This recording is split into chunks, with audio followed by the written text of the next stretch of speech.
नमस्कार मैत्रिणींनो, recipe logic चॅनलमध्ये तुम्हा सर्वांचं अगदी मनापासून स्वागत. आज आपण बनवणार आहोत अतिशय चविष्ट आणि हॉटेलसारखा मटर पनीर पुलाव. यामध्ये तांदळाचे प्रत्येक दाणे मोकळे राहतात आणि पनीरचे तुकडे सॉफ्ट व स्वादिष्ट लागतात. चला तर मग सुरुवात करूया.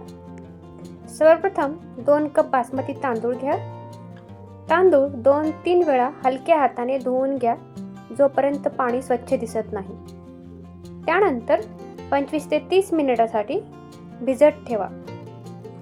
तांदूळ भिजवल्यामुळे तो समान प्रमाणात शिजतो आणि पुलावाचे दाणे मोकळे राहतात. आता पनीरचे तुकडे एका बाउलमध्ये घ्या. त्यामध्ये 2 टेबलस्पून कॉर्नफ्लॉवर घालून हलक्या हाताने मिक्स करा, जेणेकरून पनीरला छान कोटिंग होईल. नंतर पॅनमध्ये तेल गरम करा.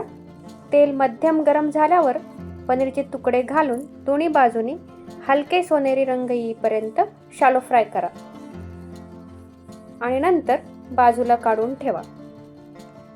पनीर जास्त तळायचे नाहीये, फक्त हलका क्रिस्पी लेअर आला की ते बाहेर काढून बाजूला ठेवा. नंतर प्रेशर कुकर गॅसवरती ठेवा. त्यामध्ये थोडेसे तेल आणि तूप घाला. तूप गरम झाल्यानंतर यामध्ये जिरे,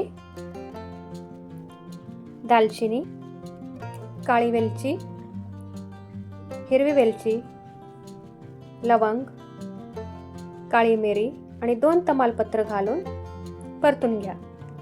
यानंतर बारीक चिरलेले कांदे घाला आणि कांद्याला गोल्डन कलर येईपर्यंत परतून घ्या. नंतर यामध्ये उभ्या कापलेल्या 3 ते 4 मिरच्या आणि 1 टेबलस्पून आलं लसूण हिरवी मिरची पेस्ट घालून परतून घ्या. नंतर यामध्ये 10 ते 15 काजूचे काप घालून हलका सोनेरी रंग येईपर्यंत परतून घ्या. आता या स्टेजला आपल्याला 1 कप हिरवे वाटाणे घालायचे आहेत आणि 1 मिनिटासाठी परतून घ्यायचे आहे. नंतर भिजवलेल्या तांदळातील पाणी काढून तांदूळ कुकरमध्ये घालायचे आहे. तांदूळ तुटणार नाहीत याची काळजी घेऊन हलक्या हाताने मिक्स करा.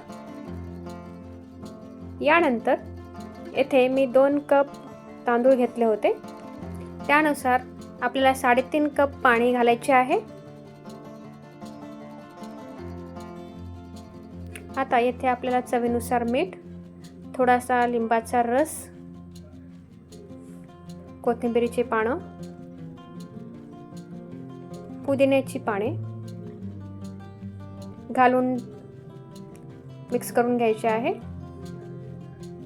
आणि यावेळी पाण्याची चव छान चेक करा, कारण पुलाव चविष्ट होण्यासाठी मीठ योग्य असणे खूप महत्त्वाचं आहे.